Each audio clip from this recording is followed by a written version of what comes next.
Togo Info. Le Togo à votre portée.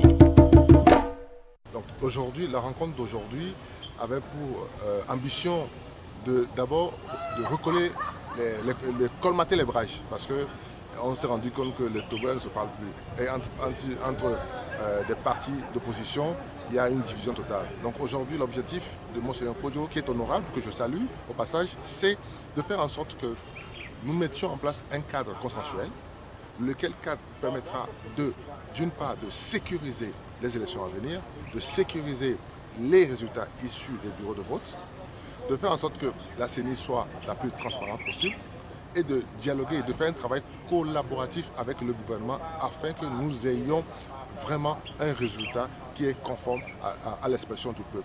Voilà pourquoi aujourd'hui, Monseigneur nous a réunis pour que nous puissions définir ce cadre-là. Qu'allez-vous faire pour obtenir cette transparence, la sécurisation du vote et des résultats? Qu'allez-vous faire? D'abord, cela passe par les deux commissions que nous avions mises en place aujourd'hui. Une commission qui travaille sur la transparence et une commission qui travaille sur le dialogue. C'est au travers de ces deux commissions techniques que nous allons œuvrer, au travers des stratégies visant à forcer la main au gouvernement, de comprendre que nous ne parlons pas au nom du peuple, seulement du public UNIR RPT. Nous parlons du peuple togolais et qu'il est bienséant que le gouvernement, pour une fois, fasse preuve de bonne volonté pour que nous puissions obtenir un cadre idéal, une transparence. C'est le pot de fer contre le pot de terre.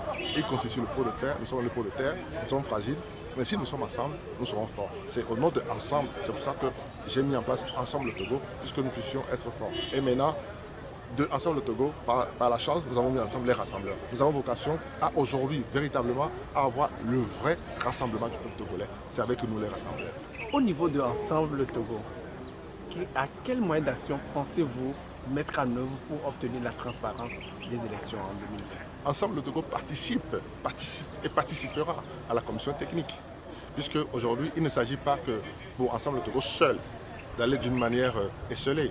Il s'agit de rentrer dans la dynamique qui est mise en place sur Monseigneur Kodjo. Et ce qui sera décidé dans cette commission, j'ai pas vocation aujourd'hui. Oui, les propositions sont claires à notre niveau. C'est d'abord, veiller à ce que les bulletins de vote imprimés correspondent à l'expression qui sera faite. C'est-à-dire que si on a imprimé 1 million de bulletins, il faut qu'on ait 1 million, il ne faut pas qu'on ait 1,5 million de bulletins. Ça c'est une des premières conditions. 2, il faut qu'on ait des certificateurs dans les bureaux de vote qui certifient, avec les observateurs internationaux, qui certifient l'exactitude des résultats, de façon à ce que, quand ça part à la CENI, on ne puisse pas les traficoter. Le problème du Togo, c'est que entre le voyage des résultats du bureau de vote à la CENI, à la proclamation des résultats, c'est là où se trouve le truc. Donc, c'est le travail que nous allons faire aujourd'hui. Ce que nous proposons aujourd'hui, justement, c'est de sécuriser avec les acteurs. Si nous, acteurs, candidats à ces élections, nous ne sommes pas capables d'avoir des éléments présents, des contrôleurs dans les bureaux de vote, dans les 10 000 bureaux de vote, ce n'est pas la peine d'y aller. Quel statut ou profil devraient avoir ces certificateurs dans la BV? Il faut qu'ils soient salariés, il faut qu'ils soient payés pour les motiver. S'ils ne sont pas payés, s'ils ne sont pas motivés financièrement, ils seront très vite corrompus et achetés. C'est ce qui se passe. Avec 10 000 francs, avec 5 000 francs, on peut acheter quelqu'un. Or, si la personne sait que c'est un travail qu'il fait, ce travail est rémunéré, sa tête sera tranquille et il ne sera pas en proie à cette traficotage du résultat. Mais aussi, ça part de la formation. Il faut qu'il soit formé, sensibilisé. Il faut qu'il soit conscientisé. Que sa tête se dise non, je suis en train de jouer le destin de mon pays. Il n'est pas question que je cède parce qu'on m'apporte 10 000 francs ou m'apporte plus que ce que j'ai. Si je fais ça, ma condition de vie ne changera pas. Puisque les mêmes qui font ça, 2 jours après, c'est eux qui crient sur les toits. Ils n'ont pas à manger. Nous prenons au sein d'Ensemble le Togo. C'est un vocable. 3 repas par jour. Comment permettre à chaque Togolais d'avoir 3 repas par jour?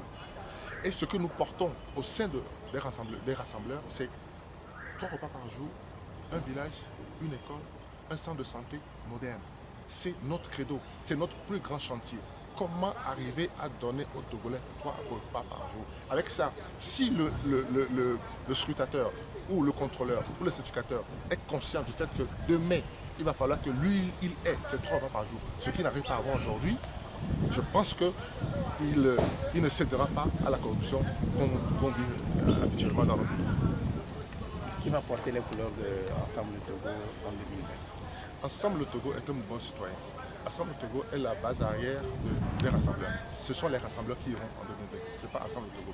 Ensemble le Togo reste Ensemble le Togo. C'est un mouvement citoyen. Vous n'allez pas présenter des candidats? Pas de Ensemble le Togo. Mais si le président de Ensemble le Togo démissionne de Ensemble le Togo et devient président des rassembleurs, qui ira aux élections? C'est moi qui irai aux élections. C'est moi qui suis candidat aux élections présidentielles. Je l'annonce ça. Je ne devais pas l'annoncer aujourd'hui, mais je vous l'annonce déjà. Vous avez l'exclusivité. L'exclusivité à vous. Je vous l'annonce.